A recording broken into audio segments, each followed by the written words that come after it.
Hello students.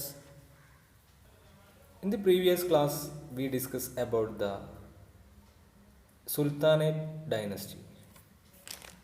അതായത് കഴിഞ്ഞ ക്ലാസ്സിൽ നമ്മൾ ചർച്ച ചെയ്തത് സുൽത്താൻ വംശത്തെക്കുറിച്ചായിരുന്നു. വിവിധ തരം സുൽത്താൻ വംശങ്ങളെക്കുറിച്ചൊക്കെ നമ്മൾ കഴിഞ്ഞ ക്ലാസ്സിൽ പഠിച്ചു. Today we discuss about how this power expand all over the India. അതായത് എങ്ങനെയാണ് ഈ പവർ അല്ലെങ്കിൽ ഇവരുടെ അധികാരം ഇന്ത്യയിലുടനീളം വ്യാപിച്ചത് എന്നതിനെക്കുറിച്ചാണ് നമ്മൾ ഇന്ന് പഠിക്കാൻ പോകുന്നത്. അതായത് let us discuss the expansion of power of the Delhi Sultans to other part of the Indian subcontinent. അതായത് ഇന്ത്യയിലുള്ള മറ്റു പ്രദേശങ്ങളിലേക്ക് ഡൽഹിയിലുണ്ടായിരുന്ന സുൽത്താൻമാരുടെ ഭരണം എങ്ങനെയാണ് വ്യാപിച്ചത് എന്നതിനെ കുറിച്ചാണ് നമ്മൾ ഇന്ന് പഠിക്കാൻ പോകുന്നത്. മനസ്സിലായോ? Iltutmish was the ruler who assumed power after Qutbuddin. അതായത് നമ്മുടെ കുത്തുബുദ്ദീൻ ഐബക്കിന് ശേഷം after the Qutbuddin Iltutmish was the ruler of Delhi. അതായത് ഇൽതുമിഷ് ആയിരുന്നു എന്ത് ഡൽഹിയുടെ പിന്നീടുള്ള ഭരണാധികാരി എന്ന് പറയുന്നത്. ആർക്ക് ശേഷം? After the Qutbuddin Aibak. കുത്തുബുദ്ദീൻ ഐബക്കിന് ശേഷം. He conquered Multan, Lahore, Bengal etcetera. അതായത് അദ്ദേഹം എന്ത് ചെയ്തു? നമ്മുടെ മുൾട്ടാൻ, ലാഹോർ, ബംഗാൾ തുടങ്ങിയ പ്രദേശങ്ങളൊക്കെ ആക്രമിച്ച് കീഴടക്കി. ആ മാപ്പ് നോക്കുകയാണെങ്കിൽ അദ്ദേഹത്തിൻ്റെ ആ പ്രദേശങ്ങളാണ് ആ റെഡ് ഇതിൽ കൊടുത്തിട്ടുള്ളത്. അത്രയും പ്രദേശങ്ങൾ അദ്ദേഹം എന്ത് ചെയ്തു? കീഴടക്കി. ആര്? ഇൽതുമിഷ്. മനസ്സിലായോ?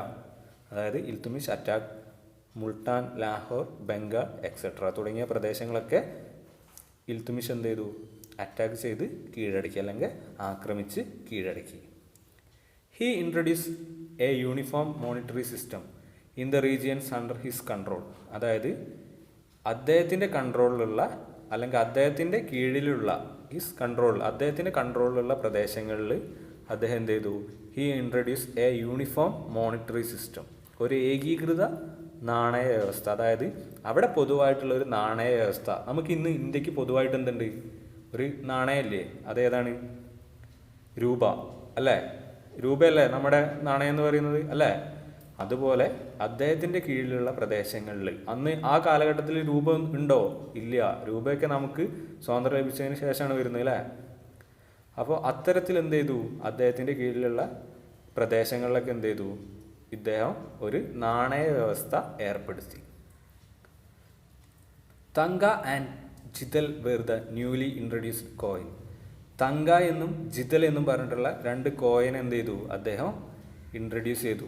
ആ ചിത്രത്തിൽ നോക്കി, അതാണ് എന്ത്? The coins of Iltutmish. Iltutmish കൊണ്ടുവന്ന കോയിൻസ് ആണ് ആ സൈഡിൽ കാണിച്ചിട്ടുള്ളത്. കണ്ട? അതായിരുന്നു എന്ത്? തങ്ക എന്നും ജിതൽ എന്നും പറയുന്ന പുതിയ കോയിൻസ് എന്ത് ചെയ്തു? ഇൻട്രൊഡ്യൂസ് ചെയ്തു. ആരാണ് ഇൻട്രൊഡ്യൂസ് ചെയ്തത്? നമ്മുടെ Iltutmish. Balban was the major ruler who rose to power after the reigns of Iltutmish. ഇൽതുമിഷിന് ശേഷം ബാൽബനായിരുന്നു എന്ത് ചെയ്തത്? ഭരണാധികാരിയായിട്ട് മാറിയത്. മനസ്സിലായോ?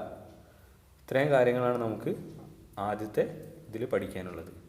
അതിനിടയ്ക്ക് ഡൽഹിയിൽ ഒരു വനിതാ സുൽത്താൻ ഉണ്ടായിരുന്നു. അതായത് ഒരു വനിത ഉണ്ടായിരുന്നു സുൽത്താനായിട്ട്. സുൽത്താന റസിയ എന്നായിരുന്നു അവരുടെ പേര്. അതായത് അത് ജസ്റ്റ് ഒന്ന് അറിഞ്ഞിരുന്നാൽ മതി. Sultana Razia was the only woman ruler of Delhi sultanate. Sultanate കാലഘട്ടത്തിലുണ്ടായിരുന്ന ഏക വനിത സുൽത്താനായിരുന്നു ഏത്? Sultana Razia. She was the daughter of Iltutmish. ഇൽതുമിഷിൻ്റെ മകളായിരുന്നു ആര്? സുൽത്താന റസിയ എന്ന് പറയുന്നത്.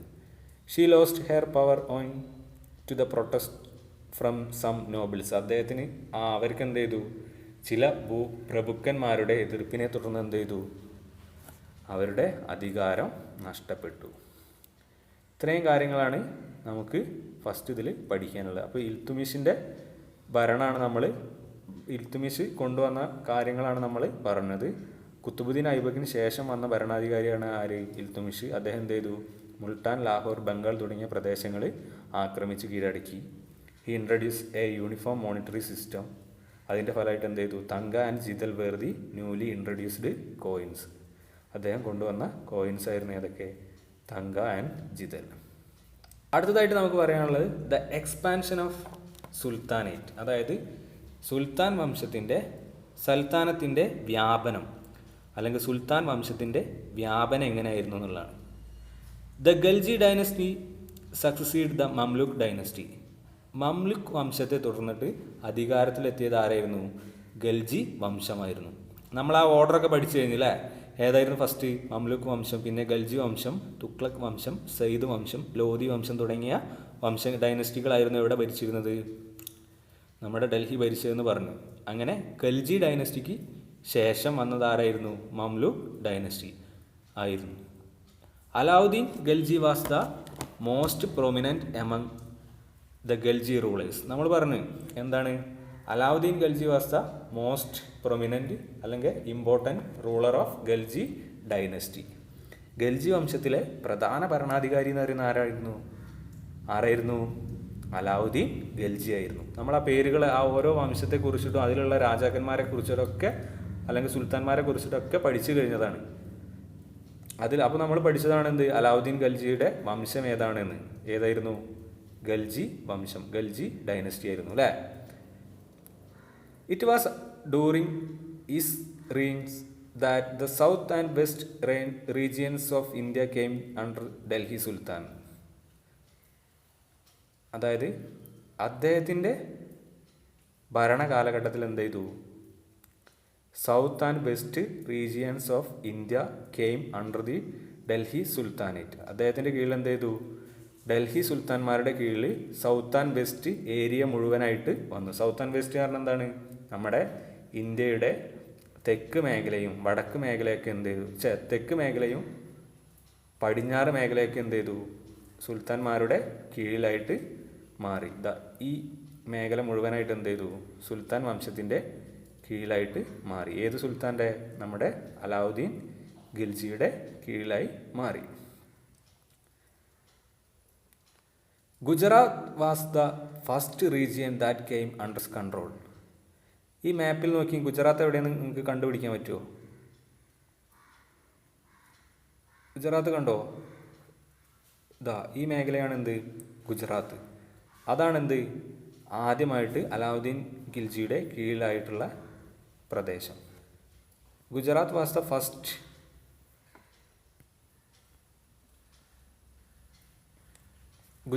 The first region that came under his control. അദ്ദേഹത്തിൻ്റെ കീഴിലുണ്ടായിരുന്ന ഫസ്റ്റ് റീജിയൻ അദ്ദേഹത്തിൻ്റെ കീഴിലായ ഫസ്റ്റ് റീജിയൻ എന്ന് പറയുന്നത് ഏതായിരുന്നു? ഗുജറാത്ത് ആയിരുന്നു. നമ്മൾ നേരത്തെ ഗുജറാത്ത് നോക്കിയപ്പോൾ അതിൻ്റെ പ്രത്യേകത എന്തെങ്കിലും നിങ്ങൾക്ക് മനസ്സിലായോ? അല്ലെങ്കിൽ ഗുജറാത്ത് ഒന്നുകൂടി നോക്കി ആ മാപ്പ്. അപ്പോൾ എന്താണ് അതിൻ്റെ പ്രത്യേകത എന്നുള്ളത് നിങ്ങൾക്ക് മനസ്സിലാവുന്നുണ്ടോ? നോക്കൂ ഒന്ന്. ഗുജറാത്തിൻ്റെ സൈഡിൽ ഈ വെള്ള നിറത്തിൽ കാണുന്നതൊക്കെ എന്തായിരിക്കാം? ഈ സൈഡ് ഭാഗത്തൊക്കെ എന്തായിരിക്കാം? നിങ്ങളൊന്ന് ഭൂപടമൊക്കെ കണ്ടിട്ടില്ലേ? ഇന്ത്യയുടെ ഭൂപടമൊക്കെ കണ്ടിട്ടില്ലേ? അപ്പോൾ എന്തായിരിക്കും ആ ഭാഗത്ത് കണ്ടിട്ടുണ്ടാവുക? ആർക്കെങ്കിലും അറിയാമോ എന്തായിരിക്കും? അവിടെ കടലല്ലേ? നമ്മുടെ കേരളത്തിൻ്റെയൊക്കെ പടിഞ്ഞാറ് ഭാഗത്ത് എന്താണ്? കേരളമൊക്കെ ഉൾപ്പെടുന്നത് ഈ പ്രദേശത്തിൻ്റെ പടിഞ്ഞാറ് ഭാഗത്ത് എന്താണ്? കടലാണ്. ആ കടൽ എങ്ങനെ വരുന്നുണ്ട്? ഗുജറാത്തിലേക്ക് വരുന്നില്ലേ? നമ്മുടെ അറബിക്കടലിൻ്റെ ഭാഗമാണ് എന്ത്? ആ കാണുന്നത്. മനസ്സിലായോ? അപ്പോൾ അവിടെ എന്തായിരിക്കും ഉണ്ടാവുക? കടലായിരിക്കും അല്ലേ? അതുകൊണ്ട് തന്നെ അവിടെ എന്തുണ്ടായിരുന്നു? These seaport came under the control of Alauddin Khalji. അതായത് ആ ഭാഗത്ത് എന്തുണ്ടായിരുന്നു? Several seaport exist here. അതായത് ഒരുപാട് സീപോർട്ട്സ് എന്ത് ചെയ്തിരുന്നു? അവിടെ ഉണ്ടായിരുന്നു. With the conquest of Gujarat these seaport came under the control of Alauddin Khalji. അതായത് നമ്മൾ പറഞ്ഞെന്ത്? ഗുജറാത്തിൽ ഒരുപാട് കടലുണ്ടായിരുന്നു എന്ന് അല്ലേ? ആ കടലിൻ്റെ സമീപത്തൊക്കെ എന്തുണ്ടായിരുന്നു? സീപോർട്ട്സ് ഉണ്ടായിരുന്നു. സീപോർട്ട്സ് എന്ന് പറഞ്ഞാൽ എന്താ? തുറമുഖങ്ങൾ. കേട്ടിട്ടുണ്ടോ? സീപോർട്ട്സ് ഒരുപാടായിട്ട് സെവറൽ സീപോർട്ട്സ് ആർ എക്സിസ്റ്റ് ഹെയർ. അപ്പോൾ ആ സമയത്ത് ഗുജറാത്ത് എന്ത് ചെയ്തു? അലാവുദ്ദീൻ ഖിൽജി അറ്റാക്ഡ് ഗുജറാത്ത്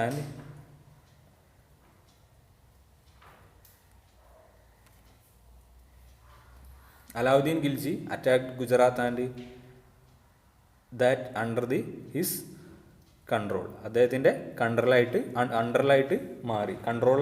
മാറിയത്. അതുകൊണ്ട് തന്നെ എന്ത് ചെയ്തു, അവിടുത്തെ തുറമുഖങ്ങളൊക്കെ ആരുടെ കീഴിലായിട്ടുണ്ടാവും? അലാവുദ്ദീൻ ഖിൽജിയുടെ കീഴിലായിട്ട് മാറി. He could import fine horses from the Iraq through these port. അദ്ദേഹം എന്ത് ചെയ്തു, ഇറാഖിൽ നിന്നൊക്കെ നല്ല ശക്തിയുള്ള കുതിരകളെയൊക്കെ എന്ത് ചെയ്തു, ഈ സീ പോർട്ട് വഴി ഇന്ത്യയിലേക്ക് അദ്ദേഹത്തിൻ്റെ സാമ്രാജ്യത്തിലേക്ക് കൊണ്ടുവന്നു. This strengthened his military power and he conquered the regions of the southern and western India. അങ്ങനെ എന്ത് ചെയ്തു, അദ്ദേഹത്തിൻ്റെ മിലിറ്ററി പവർ എന്ത് ചെയ്തു, സ്ട്രെങ്തൻഡ് ആയി, അതായത് ശക്തിപ്പെട്ടു. അതിൻ്റെ ഫലമായിട്ട് ഹി കൺകേർഡ് അല്ലെങ്കിൽ he attack the regions in the southern and western India. അദ്ദേഹം എന്ത് ചെയ്തു, ദക്ഷിണേന്ത്യയിലെയും അതേപോലെ പശ്ചിമേന്ത്യയിലൊക്കെ പ്രദേശങ്ങൾ എന്ത് ചെയ്തു, ആക്രമിച്ച് കീഴടക്കി. ഇത്രയും ഭാഗങ്ങൾ, ഈ റെഡ് നിറത്തിൽ കാണുന്ന പ്രദേശങ്ങൾ അതൊക്കെ ആരുടെ കീഴിലുണ്ടായിരുന്നത്? The region under the control of Alauddin Khilji.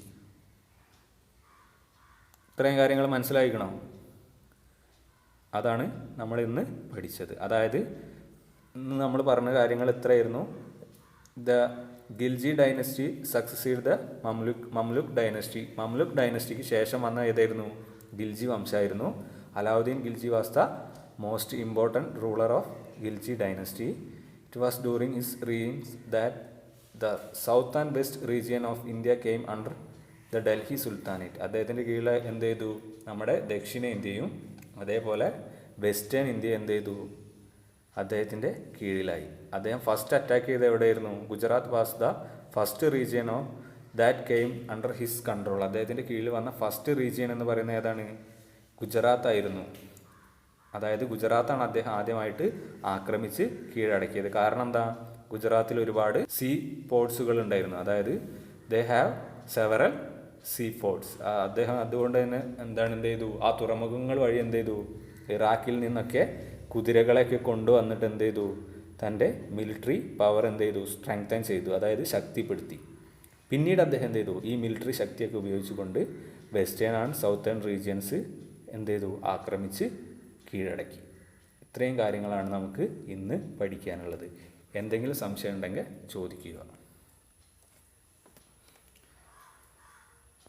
പോവാം.